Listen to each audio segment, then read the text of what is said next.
हेल' रायजोफोर आंनि मुङा अमृत बसुमतारी नोंथांखौ दिनैनि बे सुंद' भिडिअ'आव बरायबाय नोंथाङा नायदों बड' टुब इउ जाय बिथांमोनहा बे भिडिअ'खौ फेसबुकआव नायदों नोंथांमोनहा प्लिज फेसबुकखौ फल' खालामनानै हो आरो जाय बिथांमोनहा इउटुब चेनेलाव नायदों चेनेलखौ साबस्क्राइब खालामनानै हो आरो जाय बिथांमोनहा अलरेडि आंनि चेनेलखौ साबस्क्राइब खालामखाबाय नोंथांमोननिसिम आंनि गोसो गोरबोनिफ्राय रोजा रोजा साबायखर रायजोफोर गुड इभिनिं नोंथांमोनहा जुदि इन्ट्रेस्ट दङबा आङो फेसबुकनि फारसे भिडिअ लाबोनो सानदों जुदि नोंथांमोनहा नायनो गोसो दंबा कमेन्टनि थ्रुयै फोरमायहर आङो थाबैनो फेसबुक आर्निंनि फारसे बा फेसबुक मनेटाइजेसन बा फेसबुकनि गासै माने गोबां प्रब्लेम नुजाथिफैयो नङा होमबा जायफोरा गोबां रिल्स बानायो बा पस्ट खालामो बिनि फारसे आङो फेसबुक ससियेल मिडियानि फारसे माने गोबां भिडिअ लाबोनो सानदों दा नोंथांमोनहा जुदि गोसो दङब्ला आं लाबोगोन बे भिडिअसफोरखौ थाबैनो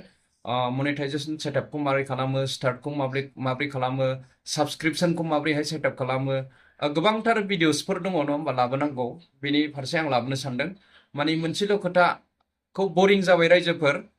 माने सामफ्रामबो माने गुबुननि जाथायनि सायावल' सावराय माने खर'फोरा एसे बेजार जायो एखमबा समावहाय बिनिखायनो आङो माने गुबुन भिडिअसफोरबो लाबोनो सानबाय चेनेलावहाय नोंथांमोनहाबो नायनो बायो नङा होमबा गोबाङानो सुखुवा बेफोरबायदि जाथायनि सायावहाय बा जाथायनि सायावबो लाबोनांगौ नङा होमबा लाबोगोन माने गोबां लाबोगोन आङो बेफोरनि सायाव दा गोबां भिडिअसफोर दं आंहा लाबोनांगौ नाथाय आं एसे दासान्दि रेस्ट मोननाय बादि मोनदों माने बे जाथायनि सायाव भिडिअ लाबोयोबानो खर'आव बिराद टेनसन जायो रायजोफोर मानो होननानै बुंब्ला गोबां प्रब्लेम बा गोबां खस्थ' खालामफानांगौ जायो अब्लासो बे जाथायनि भिडिअसफोरखौ मोनो माने एखेबारे मावनो दांनो सुख गैयै बा थानो सुख गैयै उन्दुनोथ' मोनखाया जोङो बेबायदि जायो आरोखि बेनिखायनो आं बे जाथायफोरनि भिडिअसखौ एसे दोनथ'नोसै नामा बायदिबो सानदों जेसेबां माने हायो लाबोनो नाजागोन बेजों लोगोसे आङो ससियेल मिडियानि फारसे बा माबा मोनसे ससियेल मिडियानि थ्रुयै आर्निं खालामनाय बा ब्लग भिडिअ बा बबेहायबाफोर बेरायहैनाय बा माबा मोनसे खायदाजों जोङो माबोरैहाय रां खामायनो हायो ससियेल मिडियानि थ्रुयै बा माबा मोनसे प्लेटफर्मनि फारसे आं बेनि बागैबो भिडिअ लाबोनो सानदों गोबांथार रायजोफोर मानो होननानै बुङोब्ला आं सिगाङावहाय आर्निं रिलेटेडसो भिडिअ बानायखायोमोन बेनिखायनो आङो सानदों माने बेफोरखौबो लाबोफानो नोंथांमोनजों जाहाथे नोंथांमोनहाबो बेफोरखौ सोलोंनो हायो एबा बेजों लोगोसे नोंथांमोनहाबो आर्निं खालामनो हायो आंनि भिडिअखौ नायनायजों लोगोसे आं बेखौ सानदों आरो रायजोफोर दा नोंथांमोनहा मा सानो बिनि सायावहाय कमेन्ट खालामबानो जाबाय आङो माने थाबैनो लाबोनो सानदों माने मबाइल गंनै नांगौ नङाबा उसुबिदा जायो नैबेयो आंना गाज्रि जाबाय एसे देख्रेबफ्लांनानै लादों रायजोफोर बियो फुरा मोजांमोन मबाइला गोदानानोमोन बेखौ आं देख्रेबना लानाय जादों बिनि उनावहाय नैबे वान प्लासमोन बेबो आरो दा रायलायनायाबो वान प्लासआनो 11R दा आं बेखौ रिपेयार खालामफिननो नागिरदों बेनिफ्राय मबाइल गंनैबासो आङो बै बुस्थुफोरखौ लाबोनो हायो आरोखि भिडिअसफोरखौ दा आङो बेफोरबायदि भिडिअखौ नेक्स्टआवहाय लाबोनो सानदों आरोखि दा नोंथांमोनहा सापर्ट खालामना खालामा बे नोंथांमोननि गोसो नोंथांमोनहा कमेन्ट खालामबानो जाबाय दा बेफोरबायदियाव गोबाङानो सापर्ट खालामनाय नङा बायदि आं सानो नैबे जाथायफोरनि सायावबाथ' गोबां आंखौ हेफाजाब होगासिनो दं नोंथांमोनहा बिनि थाखाय आङो रोजा रोजा साबायखर बावो गासैनिसिमबो नायगिरि बिथांमोननिसिम